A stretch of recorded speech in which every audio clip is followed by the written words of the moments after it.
Iblis kalau orang begini kan keki. Ibadahnya rajin, kaya. Yang kayak begini susah digodain. Kalau ibadahnya rajin, miskin, kali bisa disogok. Sini imannya mantap, ibadahnya rajin, kaya, nabi lagi. Oh, tapi namanya iblis nggak kurang akal. Laporan, Tuhan, kenapa Les? Ya ini bahasa saya, bahasa Qurannya sih nggak gitu. Itu hambamu yang namanya Ayub, dia rajin ibadah cuma karena dikasih kaya aja. Coba kasih miskin dia, berhenti dia sembahyang. Ah, kamu bisa aja. Saya tahu Ayub itu hambaku yang ikhlas. Saya buktiin Tuhan, silahkan. Dibuktiin lah, iblis turun ke alam ini. Yang mula-mula dia lakukan, dia rusak sawah ladang Nabi Ayub. Dia binasakan binatang ternak Nabi Ayub. Sehingga dalam waktu singkat, jatuhlah Nabi Ayub dari orang paling kaya jadi orang paling miskin. Beliau masih ibadah di mihrab dalam masjid. Datang iblis. Saudara Ayub, ya, lagi ngapain? Ibadah. Nyembah Allah, nyembah Allah. Oh, percuma. Kenapa? Tuhan yang ente sembah nih, dia udah bikin miskin ente. Sawah ladang ente hancur lebur, binatang ternak binasa. Sekarang ente jadi orang paling miskin. Ngapain nyembah Tuhan kayak begitu? Tekor. Udah berhenti dah ibadah, berhenti ibadah. Ini iblis sama Tuhan laporannya lain, yang dikerjakan kepada Nabi Ayub juga lain. Benar begitu iblis kata Nabi Ayub? Iya, sawah ladang saya habis, buras. Binatang ternak saya binasa, binasa. Saya miskin, bangpak. Apa jawab Nabi Ayub? Bukan innalillahi, ya ini hebat. Alhamdulillahillazi a'tani wa akhza minni. Segala puji bagi Allah yang telah memberikan harta kepada saya dan sekarang mengambilnya lagi. Alhamdulillah. Allah yang ngasih, Allah yang ambil. Itu mah urusan Allah. Iblis cuman ibadah jalan terus, sujud lagi Nabi Ayub. Iblis seleher gondok banget. Dasar Nabi nggak mempan dia apa-apain. Miskin malah alhamdulillah. Allah yang ngasih, Allah yang ngambil. Jadi kalau kita tidak komit, kita tidak terikat kepada kaya, miskin, senang, susah, apa yang bisa bikin kita susah? Jadikan kekayaan, kemiskinan, jadikan senang, susah sebagai anak buah yang bisa kita atur. Jangan kekayaan ngatur kita, jangan kemiskinan ngatur kita. Kita yang harus mengatur mereka. Senang, susah, kaya, miskin, bahagia, sengsara, jadikan itu anak buah yang bisa kita atur. Kalau sekarang kita kaya, lain saat boleh jadi kita miskin, semiskin-miskinnya. Allah yang ngasih, Allah yang ngambil. Tenaga mana yang bisa menghalangi? Ibadah jalan terus. Iblis makin gondok. Dasar Nabi loh. Akhirnya apa? Nabi Ayub dikerjain, diberikan penyakit. Demikian fatal penyakitnya. Bayangin, udah miskin sakit. Masya Allah. Miskin sakit. Sakitnya nggak lama, kira-kira 16 tahun. Istrinya 3, 2 mental minta ceraiin. Ngerawatin laki bengek begini. Senang belum tentu, susah udah pasti nih. Cerai aja, cerai dah. Cerai.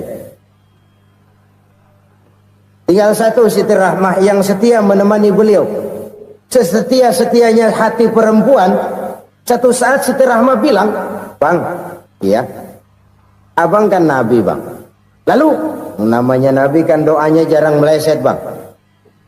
Maksud kamu minta kenapa sih sama Tuhan biar abang sembuh baik dah bang?" Siti Rahmah, iya. Saya sakit berapa tahun sih dah? 16 tahun bang. Sebelum ini saya sehat berapa tahun? Ya kira-kira 60 tahun bang. Nah coba ente banding-bandingin Rahmah. Saya dikasih sehat 60 tahun. Dikasih sakit 16 tahun. Sudah nggak sabar mau doa kepada Allah minta sembuh. Saya malu kepada Allah. diuji dengan yang luar biasa seperti ini, tidak mengganggu stabilitas kehambaannya. Dia tetap menghamba kepada Allah Subhanahu wa ta'ala.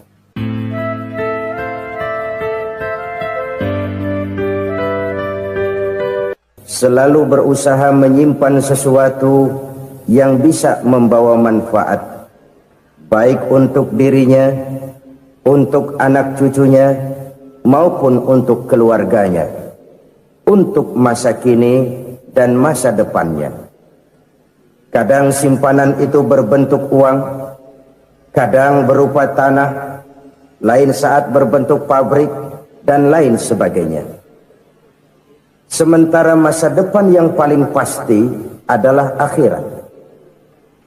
Jika untuk masa depan dunia kita rela memeras keringat, membanting tulang, pergi pagi dan pulang petang, menyimpan uang, menyimpan tanah, menyimpan pabrik, pernahkah kita merenung jika satu saat kiamat datang, kita dibangkitkan dari kubur masing-masing, berdiri di padang mahsyar untuk mempertanggungjawabkan seluruh kegiatan hidup kita di dunia ini, lalu kita akan menuju ke alam akhirat.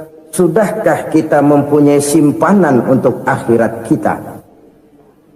Pada pertemuan kali ini saya ingin menyampaikan sebuah hadis di mana Rasulullah sallallahu alaihi wasallam bersabda, "Arba'un min kanzil jannah." Simpanan sorga ada 4 macam. Yang pertama, ikhfa'us sadaqah, menyembunyikan sedekah. Saudara-saudara kaum muslimin, sebagaimana yang kita maklum bahwa Allah Subhanahu wa ta'ala melebihkan sebagian rezeki dari kita terhadap yang lain. Ada yang kaya, ada yang setengah kaya, ada yang miskin, ada yang setengah miskin, dan selanjutnya. Ada yang gajinya kecil tapi penghasilannya gede.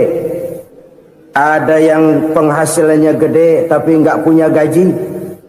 Ada juga yang memang gajinya gede dan penghasilannya gede. Kelebihan rezeki merupakan sunnatullah dan tidak harus membuat kita merasa lebih dari yang lain. Bahkan sebaliknya, kelebihan itu harus membuat kita ringan tangan untuk menolong mereka yang memang memerlukan pertolongan.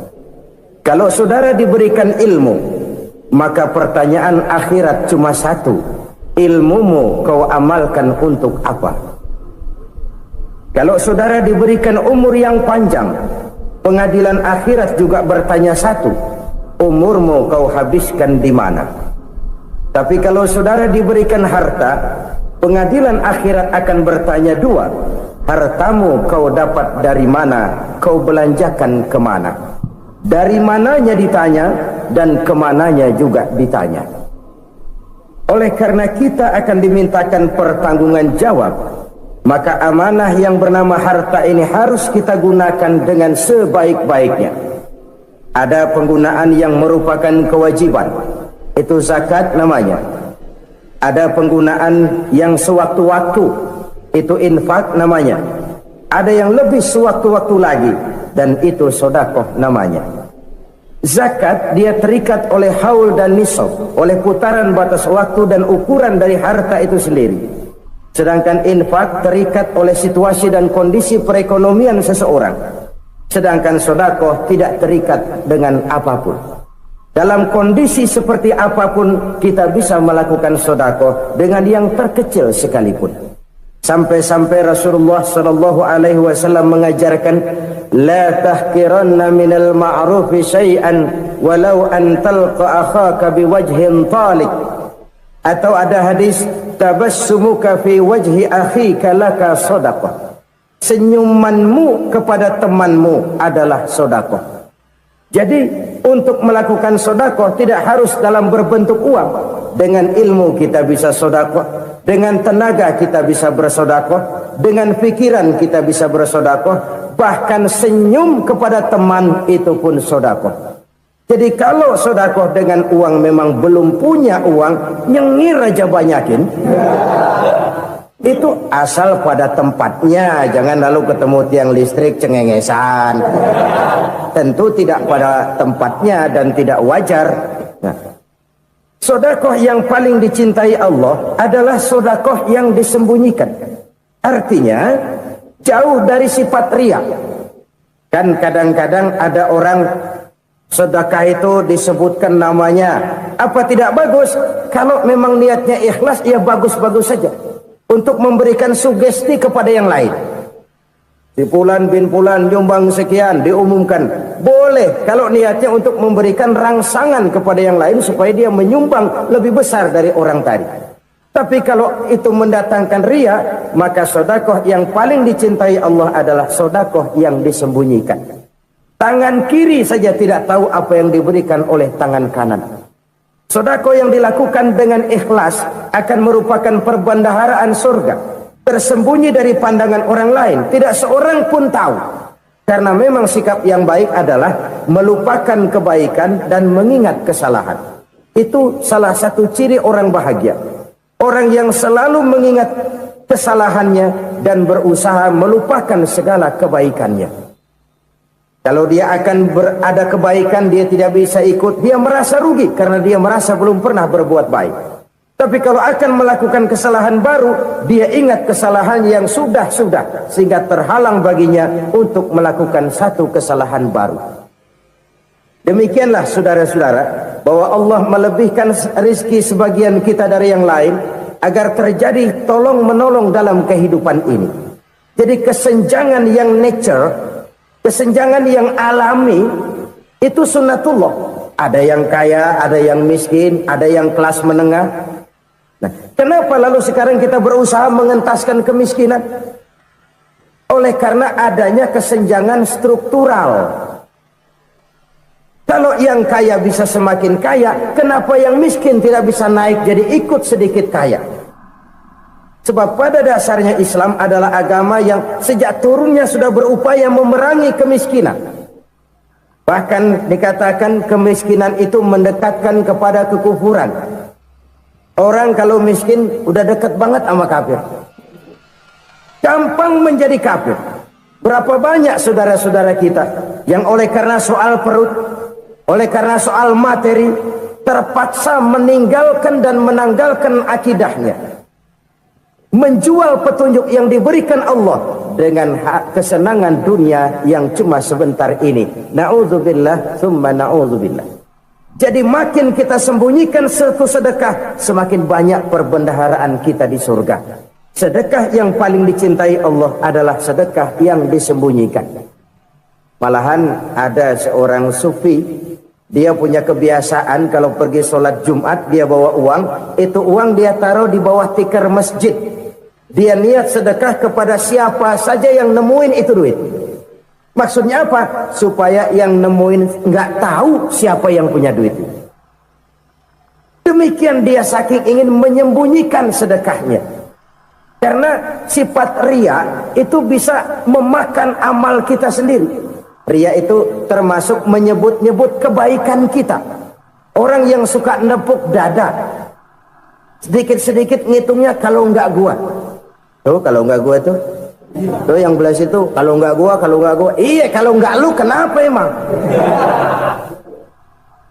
Orang yang suka menepuk jasa, tuh biasanya memang begitu, saudara-saudara. Kalau perang lagi berkecamuk, orang nggak sempat ngaku jadi pahlawan. Tapi begitu perang selesai, yang kagak kenal bedil ngaku pahlawan, mas. Itu sesuatu yang biasa. Oleh karenanya, orang-orang yang ikhlas dalam bersedekah, disembunyikannya sedekah itu, Allah cinta betul. Malahan ada hadis memberikan jaminan, inna sedaqatal mar'il muslimi tazidu fil umri wa tadfa'u mitatas su'i. Sesungguhnya sedekahnya seorang mukmin tazidu fil umri, bisa menambah umur panjang, wa tadfa'u mitatas su'i, dan menyelamatkan manusia dari mati secara su'ul khatimah. Jadi siapa yang kepengen panjang umur, banyaklah sedekah. Yang bosan hidup, pelit terus. Sedekah menambah panjang umur dan menyelamatkan manusia dari mati secara su'ul khatimah. Pak, katanya umur itu nggak bisa ditambah, nggak bisa dikurangin. Kapan? Kalau ajal sudah datang. Fa idza jaa ajaluhum la yastakhiruna sa'atan wa la yastakdimun. Kalau ajal datang tidak bisa dimajukan, tidak bisa dimundurkan. Itu kalau ajal sudah datang. Tidak bisa lagi umur ditambah dikurangi, sudah datang. Tapi kalau belum datang, itu kan haknya Allah. Mau ditambah, mau dikurangi, hak prerogatif Allah. Sebagai pencipta manusia, Allah Maha Kuasa dan Maha Mampu. Sedekah ini menambah panjang umur dan menyelamatkan manusia dari mati secara su'ul khatimah. Itu orang mati kan sama ya, kondisinya mati, nggak nafas. Tapi hakikat mati kan lain-lain. Ada yang mati itu husnul khatimah, baik akhirnya. Misalnya lagi ngaji mati, lagi sholat mati, lagi sedekah mati. Ini yang dinamakan dengan husnul khatimah, baik di akhirnya. Sebaliknya ada yang su'ul khatimah, jelek di akhirnya. Ini yang jadi catatan akhir. Lagi nyekek botol, mampus. Lagi banting kartu, modar. Su'ul khatimah, jelek pada akhirnya. Sedekah menyelamatkan manusia dari mati secara su'ul khatimah. Dan kita semua kepengen mendapat husnul khatimah, jauh dari su'ul khatimah. Oleh sebab itu yang bisa menyelamatkan kita dari penyakit itu antara lain adalah sedekah yang disembunyikan, yang dikerjakan dengan ikhlas karena Allah.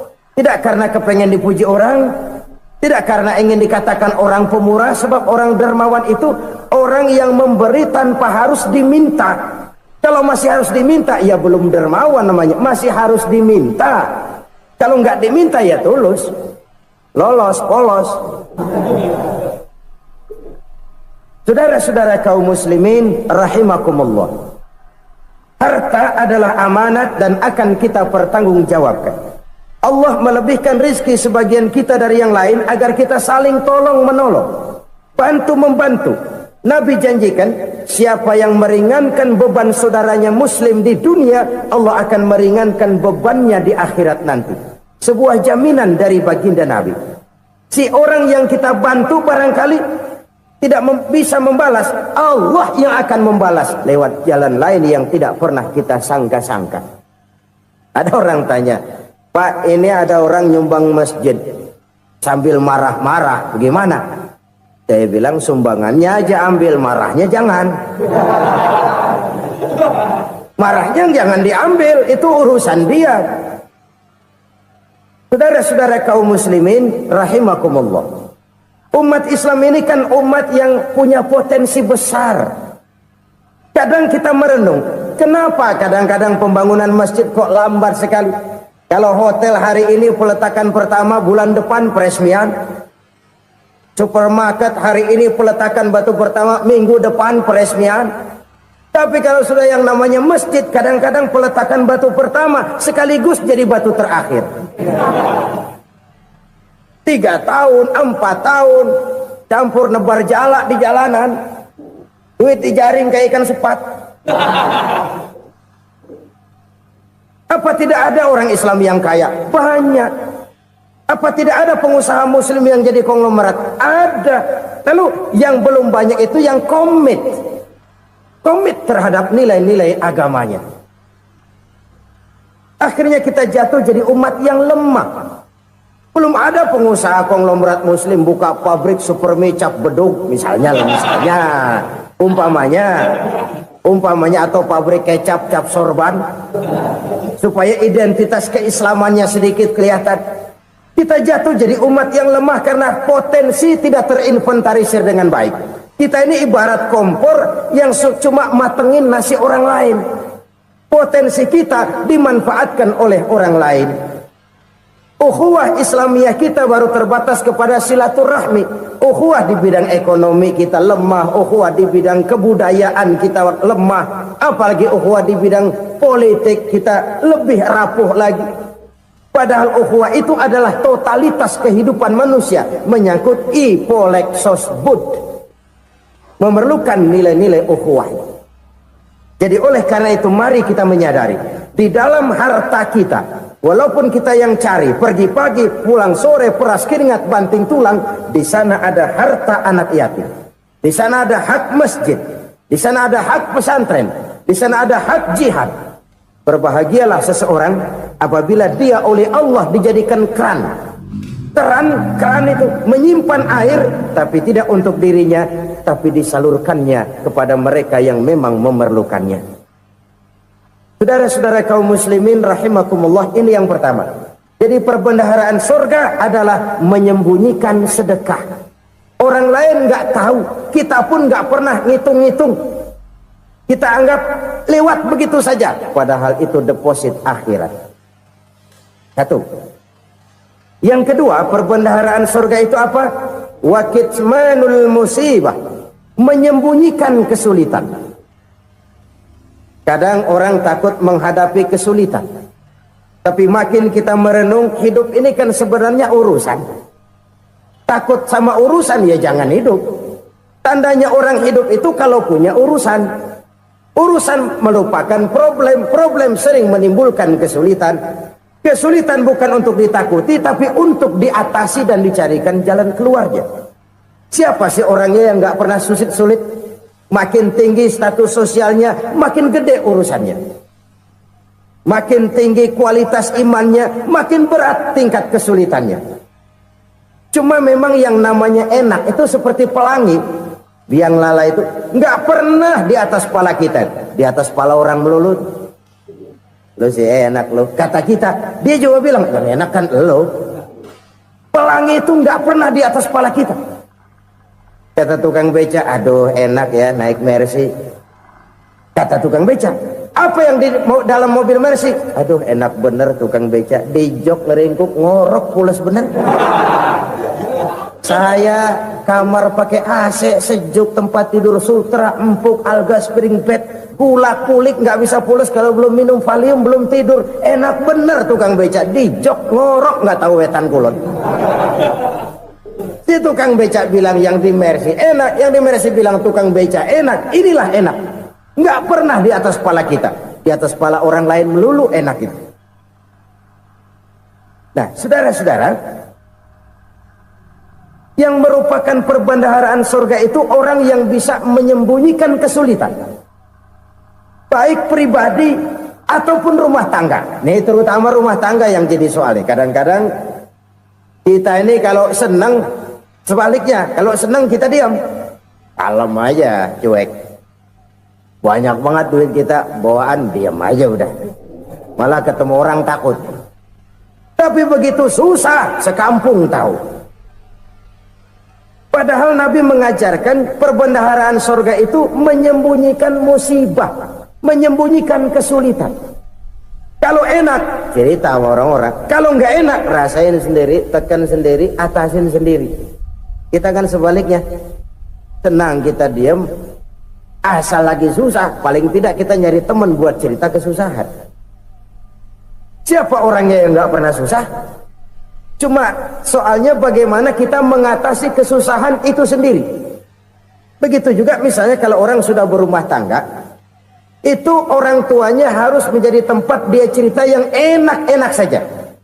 Yang nggak enak rasain berdua, selesaikan berdua, atasin berdua. Jangan dibalik. Asal senang diam, giliran susah saja. Maknya laporan. Terbalik. Bisa menjaga security informasi. Maka nama bayam keluar diem, malah seluitan. Enak amat lo makan daging ayam. Security informasi. Saudara-saudara kaum muslimin rahimakumullah, ujian yang terberat itu yang pernah diberikan kepada para nabi, para rasul, para aulia, para ulama. Makin tinggi keimanan, makin berat bentuk kesulitan. Ayo saya kemukakan satu contoh saja. Ada seorang nabi yang kaya, nabi kaya, namanya Nabi Ayub. Iblis kalau orang begini kan keki, ibadahnya rajin, kaya, nih yang kayak begini susah digodain. Kalau ibadahnya rajin, miskin, kali bisa disogok. Sini imannya mantap, ibadahnya rajin, kaya, nabi lagi. Oh, tapi namanya iblis nggak kurang akal, laporan, Tuhan, kenapa Les? Ya ini bahasa saya, bahasa Qurannya sih nggak gitu. Itu hambamu yang namanya Ayub, dia rajin ibadah cuma karena dikasih kaya aja. Coba kasih miskin dia, berhenti dia sembahyang. Ah, kamu bisa aja. Saya tahu Ayub itu hambaku yang ikhlas. Saya buktiin Tuhan, silahkan. Dibuktiin lah, iblis turun ke alam ini. Yang mula-mula dia lakukan, dia rusak sawah ladang Nabi Ayub. Dia binasakan binatang ternak Nabi Ayub. Sehingga dalam waktu singkat, jatuhlah Nabi Ayub dari orang paling kaya, jadi orang paling miskin. Beliau masih ibadah di mihrab dalam masjid. Datang iblis. Saudara Ayub, ya. Lagi ngapain? Ibadah. Nyembah Allah, nyembah Allah. Oh, percuma. Kenapa? Tuhan yang ente sembah nih, dia udah bikin miskin ente. Sawah ladang ente hancur lebur, binatang ternak binasa. Sekarang ente jadi orang paling miskin. Ngapain nyembah Tuhan kayak begitu? Tekor. Udah berhenti dah ibadah, berhenti ibadah. Ini iblis sama Tuhan laporannya lain, yang dikerjakan kepada Nabi Ayub juga lain. Benar begitu iblis, kata Nabi Ayub. Iya, sawah ladang saya habis, buras. Binatang ternak saya binasa, binasa. Saya miskin, bangpak. Apa jawab Nabi Ayub? Bukan innalillahi, ini hebat. Alhamdulillahillazi a'tani wa akhza minni. Segala puji bagi Allah yang telah memberikan harta kepada saya dan sekarang mengambilnya lagi. Alhamdulillah. Allah yang ngasih, Allah yang ambil. Itu mah urusan Allah. Iblis cuman ibadah jalan terus, sujud lagi Nabi Ayub. Iblis seleher gondok banget.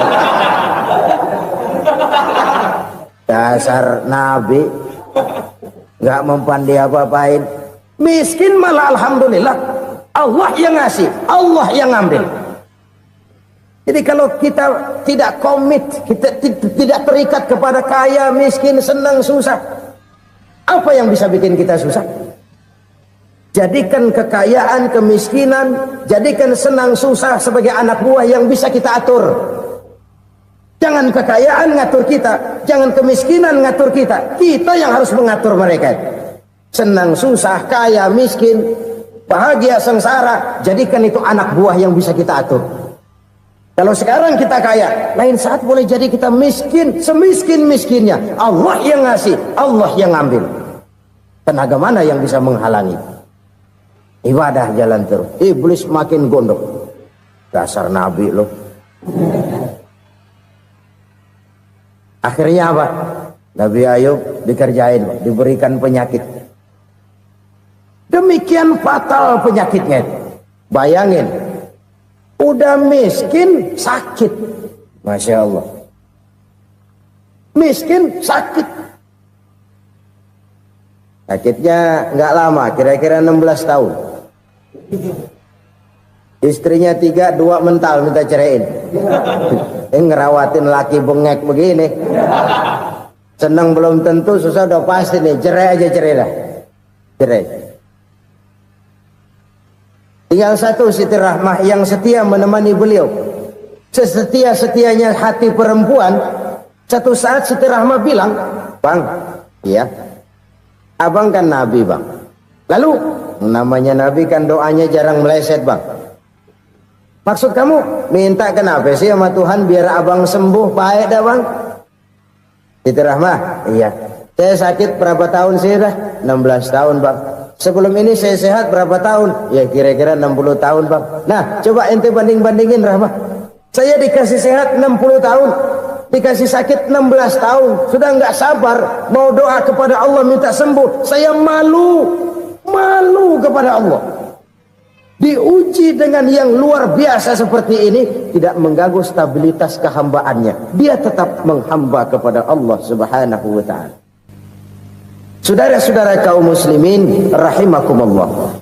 Kunci menghadapi kesulitan itu apa? Allah jelaskan dalam satu ayat, wa basyiris sabirin alladzina iza asabathum musibah qalu inna lillahi wa inna ilaihi raji'un.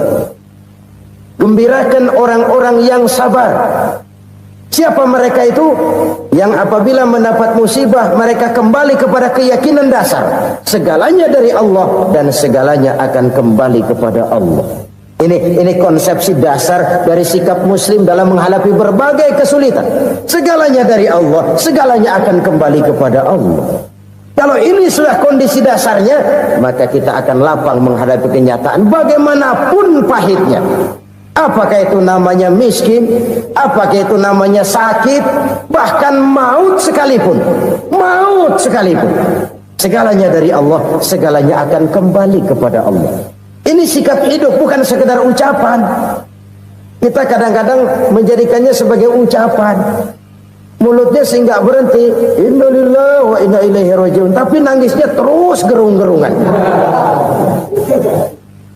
Bukan itu, ini kesadaran moral. Kalau segalanya dari Allah, segalanya kembali kepada Allah, kan sebenarnya cuma nunggu giliran. Hari ini saya nyembayangin dia, entah hari apa saya disembayangin orang. Hari ini saya antar dia ke kubur, entah hari apa orang nganterin saya ke kubur. Hari ini saya tahlilkan dia, entah nanti kapan orang tahlilkan saya. Segalanya dari Allah, segalanya akan kembali juga kepada Allah. Oleh sebab itu saudara-saudara, kesulitan bukan untuk ditakuti. Kesulitan justru untuk diatasi, dicarikan jalan keluarnya. Dan tidak ada orang yang tidak pernah mendapat kesulitan. Tidak ada. Semakin tinggi status sosial, semakin tinggi kualitas keimanan, semakin besar juga tingkat kesulitan. Hanya saja bagaimana cara kita mengatasinya. Dan Al-Quran menyatakan, inna ma'al usri yusra. Di balik kesulitan itu pasti ada kemudahan. Roda itu berputar. Karena itu Rasulullah sallallahu alaihi wasallam mengingatkan kepada kita, ta'arraf ilallahi fir raha ya'rifka fis syiddah. Ingatlah kepada Allah di waktu kamu senang, supaya Allah ingat kepada kamu di waktu kamu susah. Kalau waktu senang kita ingat kepada Allah, kita susah, Allah tidak akan meninggalkan kita.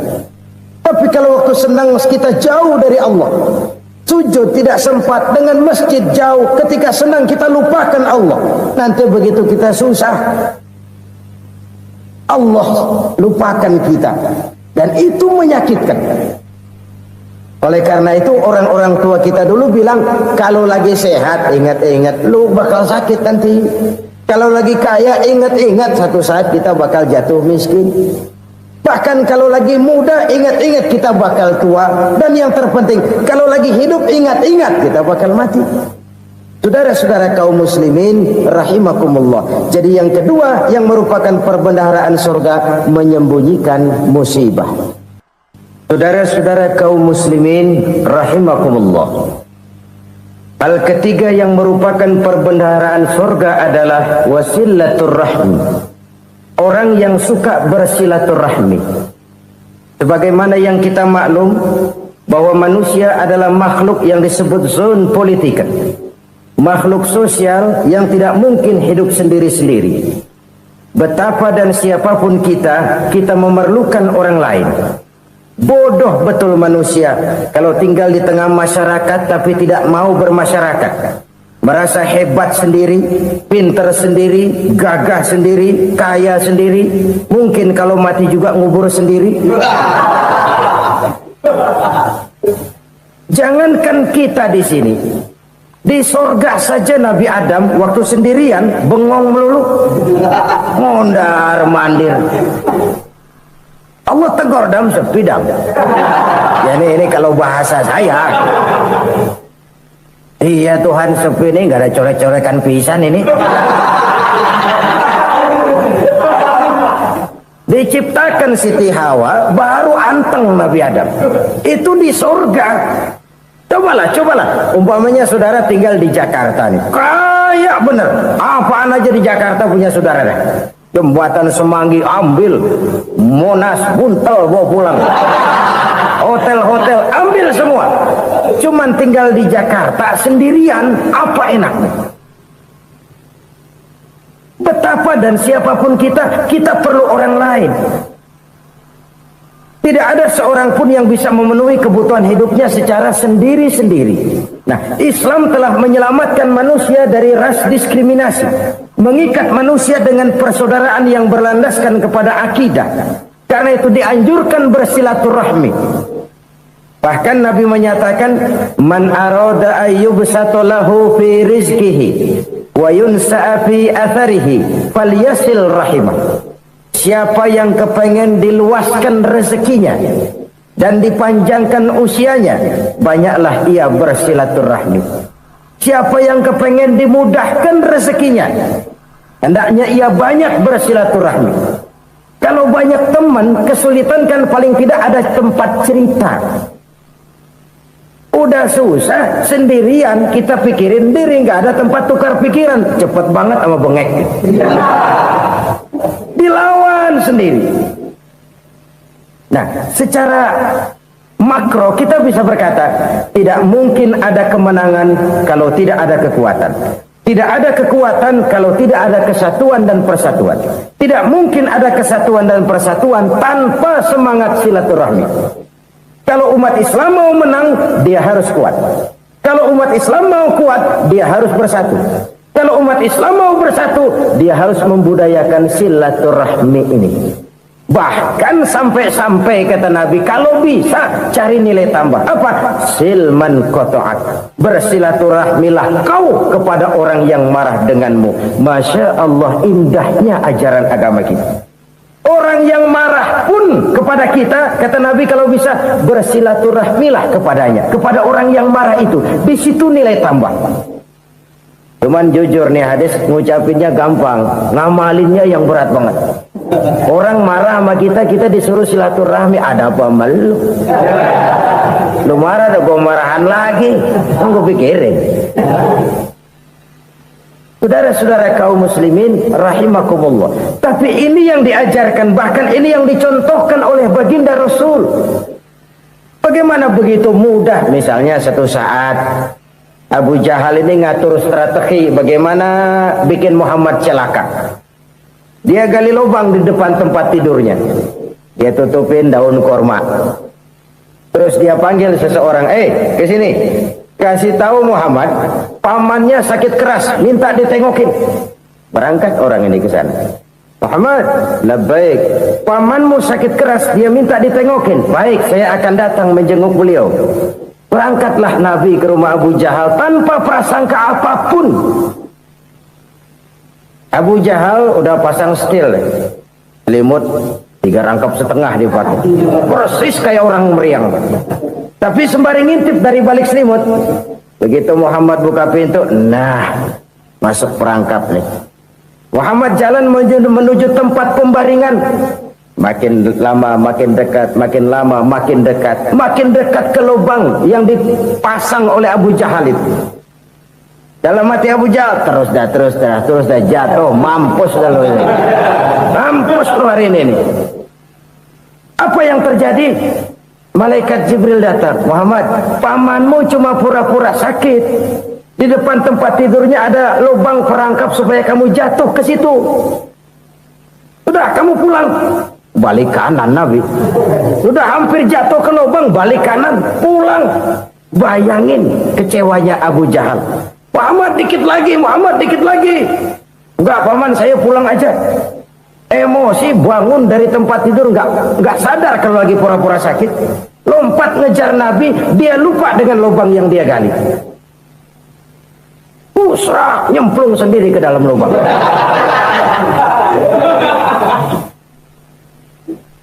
Nabi terus berlalu.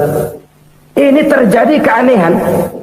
Jatuh ke lubang yang dia gali itu sebenarnya nggak terlalu dalam ya, antara 3-4 meteran lah. Tolong, saya jatuh ke lubang ini. Datanglah pelayan-pelayannya itu. Angkat saya dari sini. Oh, yang ngulurin tambang. Satu gulung, belum juga nyampe itu tambah. Kurang, beli lagi ke warung.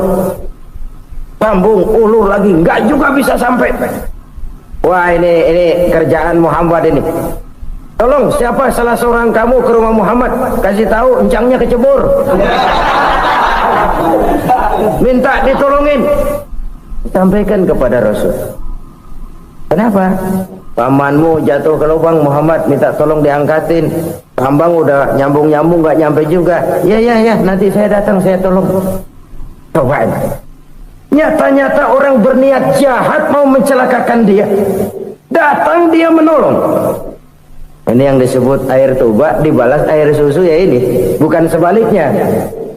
Air tuba dibalas air susu. Paman, kecebur ya? Iya Muhammad, tolong ini. Pegang tangan saya.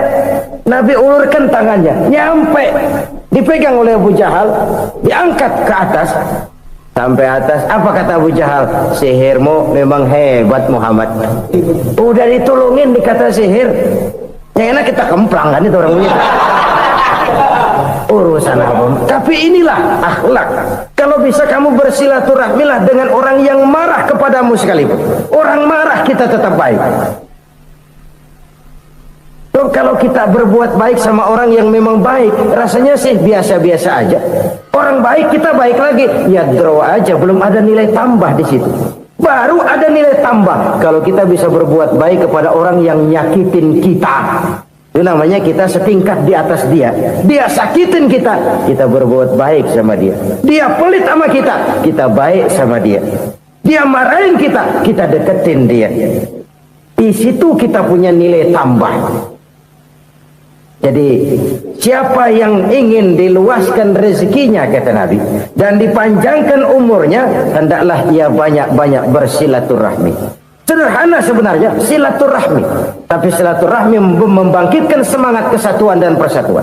Kesatuan dan persatuan melahirkan kekuatan. Dalam matematika 1 ditambah 1 pasti 2. Tapi di tengah masyarakat 1 orang takut ditambah 1 orang takut, hasilnya jadi 2 orang setengah berani. Kenapa setengah berani? Karena udah berdua. Tadi pan takut sendirian. Kalau dia kumpul turu-turu takutlah jadi berani. Kita yang lemah, kita yang tidak berdaya, kita yang miskin, kalau mau kompak bersatu, apa yang nggak bisa kita kerjain? Apalagi tinggal di kota besar, pilihan cuma 2, bertahan atau minggir. Bertahan atau minggir. Untuk bisa bertahan harus mampu bersaing. Untuk mampu bersaing harus punya keahlian. Keahlian harus ditunjang dengan pendidikan, ditambah oleh kekompakan sebagai umat. Udah miskin mencar mulu, orang injek gitu. Orang nggak pandang urusan apa malu. Oleh karena itu silaturahmi pada hakikatnya merupakan ruh dari ukhuwah yang diajarkan oleh agama kita. Bagaimana Islam menyelamatkan masyarakat manusia dari ras diskriminasi, mengikat manusia, dan tidak ada persaudaraan yang lebih indah selain persaudaraan yang diikat dengan nilai-nilai akidah. Sepanjang orang di jalan Allah, itulah saudara kita. Keluar dia dari jalan Allah, selesailah persaudaraan sampai di situ. Karena itu, kalau ingin menyimpan sesuatu di surga, banyaklah bersilaturahmi. Datang ke rumah ini, datang ke rumah itu, dan lain sebagainya. Itu simpanan kita di akhirat nanti. Ini yang ketiga. Saudara-saudara, yang keempat, perbendaharaan surga itu apa? Wa qawlu la hawla wa la quwwata illa billah. Ucapan la hawla wa la quwwata illa billah. Ibadah kan ada yang berat, modalnya besar. Bangun masjid berat, modalnya besar. Bangun rumah sakit berat, modalnya besar. Ada ibadah yang berat, tapi modalnya ringan. Misalnya puasa. Puasa itu berat, mengendalikan nafsu. Kalau sekedar nggak makan, nggak minum sih enteng. Mengendalikan nafsu. Itu jihad terbesar, tapi kan modalnya ringan, cuma niat saja. Ini ibadah berat, modalnya ringan. Ada ibadah yang ringan, modalnya juga enteng.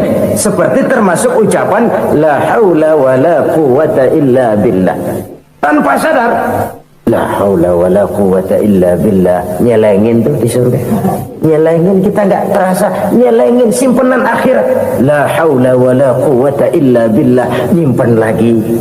Kaget, la haula wala quwata illa billah, nyimpan lagi, banyak simpanan.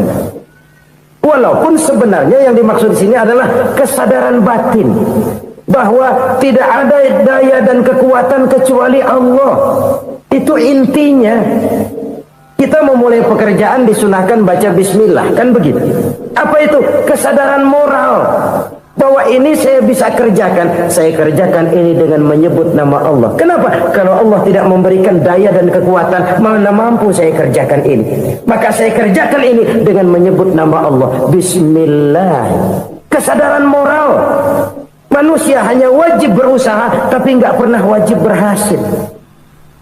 Banyak hal-hal yang kalau kita renungkan secara rasio nggak mungkin, tapi jadi kenyataan. La haula wala quwata illa billah. Tidak ada daya dan kekuatan kecuali bagi Allah semata-mata. Kesadaran moral akan kelemahan dan keterbatasan makhluk bernama manusia. Kadang kita kagum dengan otak, tapi kita sering lupa sama yang bikin otak.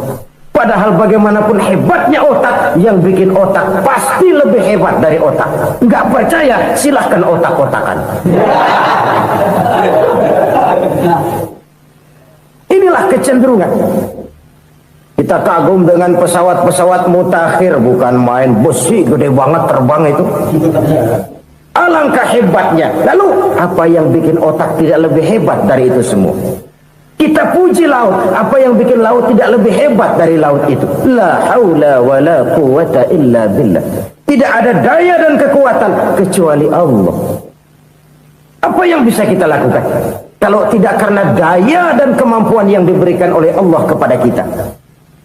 Lahirlah sikap tawadu, rendah hati, tidak melonjak menjadi angkuh dan sombong, sadar akan kelemahan dan keterbatasan diri. Sebagai makhluk yang diciptakan oleh Allah Subhanahu wa taala. Jadi satu sisi ini ucapan yang berpahala, la haula, jadi wiridan. Pada sisi lain ini kesadaran moral, sikap mental, kesadaran batin bahwa yang punya daya dan kekuatan itu cuma Allah. Kita nggak pantas untuk sombong. Sebab sombong itu pakaiannya Allah. Kita nggak sedang pakai pakaian Allah, kegedean. Dan makin kita renungi, makin terbentur. Apa sih yang bisa kita sombongin? Kita mau sombong apa? Kaya? Pintar? Itu kan semua relatif. Di atas langit masih ada langit lagi. Jadi oleh karenanya, marilah kita menyadari. Manusia hanya wajib berusaha, tapi tidak pernah wajib berhasil. Yang berusaha saja tidak wajib berhasil, apalagi yang tidak berusaha. Islam bukan agama orang pemalas yang selesai sholat lalu endelohom, nggelenggem ayem-ayem. Tapi Islam bukan agama orang sombong yang setelah berusaha lalu tidak memerlukan Allah. Kita bisa saja bikin proyeksi, tahun sekian kita bakal panen besar menurut perhitungan otak. Tapi ada kejadian lain. Apa? Tikus ngambek. Habis itu dimakanin tikus, panen gagal. Proyeksi rasional gagal oleh tikus-tikus yang ngambek itu. Bisa saja terjadi. Tahun depan kita panen besar, urung. Kenapa? Musim panas panjang. Lalu sekarang ini koran-koran bikin berita musim mengalami penyelewengan. Bukan cuma manusia yang nyeleweng sekarang. Musim pakai nyeleweng. Mestinya kan musim hujan udah selesai, masih hujan-hujan juga. Musim. Nah sekarang kita boleh bikin proyeksi, kita bakal panen besar. Tahu-tahu musim panas panjang, sawah retak, air kering. Cari teknokrat yang paling botak, suruh pendekin tuh musim panas. La haula wala quwata illa billah. Inilah kesadaran moral. Saudara, saya teringat satu saat ada seorang konglomerat. Umurnya ya kira-kira 70-an. Satu saat dia ditanya oleh wartawan, "Pak, umur Bapak berapa sih?" "Ya paling 10 tahun." 10 tahun? 10 tahun? Anak Bapak berapa orang? Satu saja? Satu. Harta Bapak berapa? Ya paling-paling bangsa 7 juta kali. 7 juta? Iya. Pak, kenapa Bapak bohongi saya? Bapak punya buku biografi. Koran-koran, majalah-majalah banyak memuat cerita riwayat hidup Bapak. Saya tahu umur Bapak 70. Kenapa bilang cuma 7 tahun? Saya tahu anak Bapak 8. Kenapa cuma bilang 1? Saya tahu harta Bapak miliaran, mungkin triliunan. Pabrik di mana-mana, bank di mana-mana. Kenapa bilang uang Bapak cuma 7 juta? Nah, kata si konglomerat tadi, kamu benar nak, kamu benar. Umur saya kalau jumlahnya memang 70 nak. Cuman ingat-ingat saya, baru 7 tahun terakhir ini saya sujud. Baru 7 tahun terakhir ini saya berusaha dekat dengan Allah. Saya laksanakan perintahnya, saya jauhi larangannya. 7 tahun inilah rasanya yang ada nilainya di hadapan Allah. Yang 63 tahun matong, kelabu, kelem umur gue. Habis untuk maksiat, untuk munkarat. Maka ketika ditanya tadi, umur saya 7 tahun itu. Oh begitu Pak. Oh iya. Lalu anak Pak, anak Bapak kan 8 Pak. Kenapa bilang cuma 1?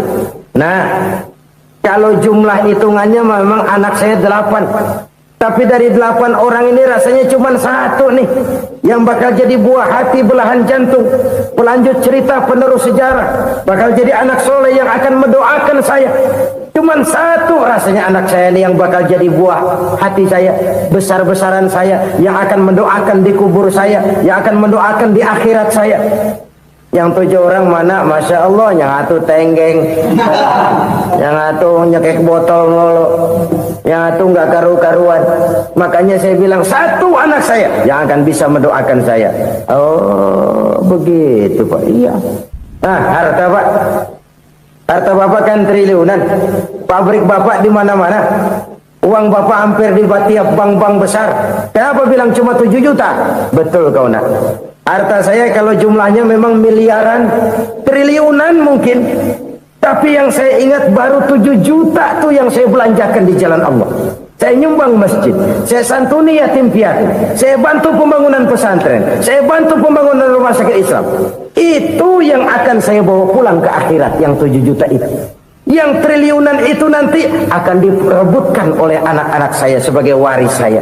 Jadi harta saya 7 juta itu yang bakal nemenin saya di akhirat, yang akan saya bawa pulang jadi teman saya.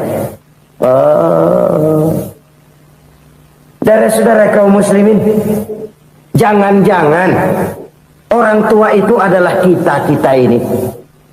Jangan-jangan kita-kita ini adalah orang tua itu. Jangan-jangan itu potret dari diri kita masing-masing. Dari sekian umur yang diberikan Allah, berapa tahun yang ada nilainya di hadapan Allah.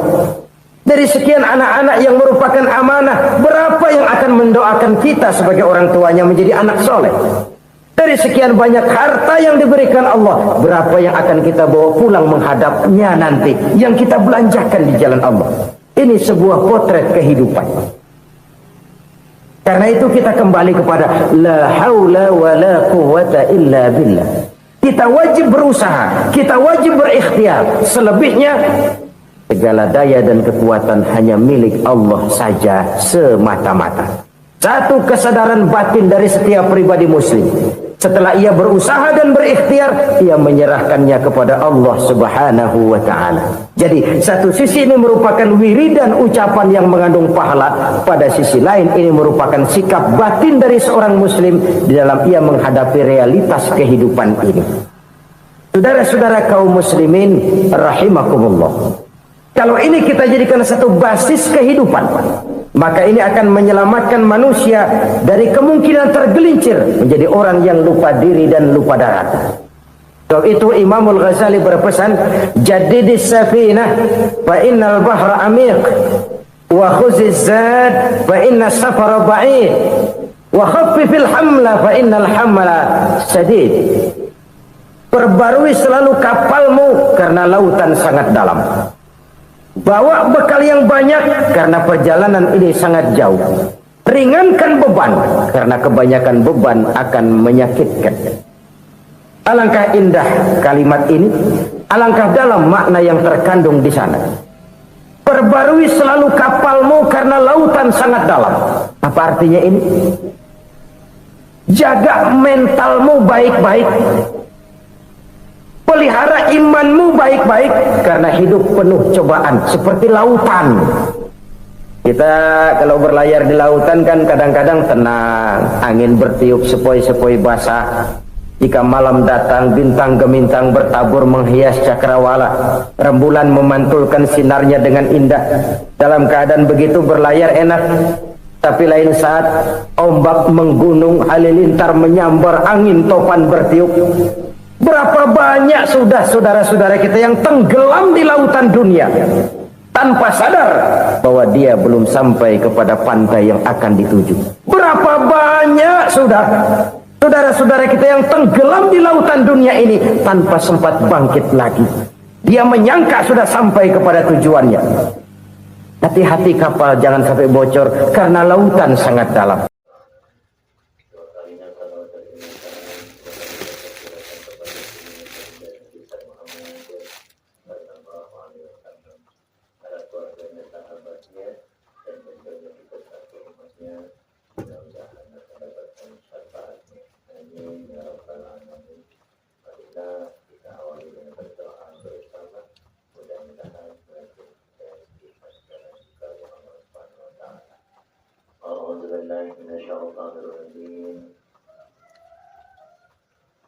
Bismillahirrahmanirrahim. Rabbi shrah li sadri wa yassir li amri wahlul 'uqdatam min lisani yafqahu qawli. Allahumma inna nas'aluka fahman nabiyyin wa hifzin mursalin wa ilhaman malaikatin muqarrabin. Allahumma aghnina bil ilmi wa zayyina bil hilmi wa akrimna bit taqwa wa jannibna bil hafiyah bi rahmatika ya arhamar rahimin. Rabbi zidna ilma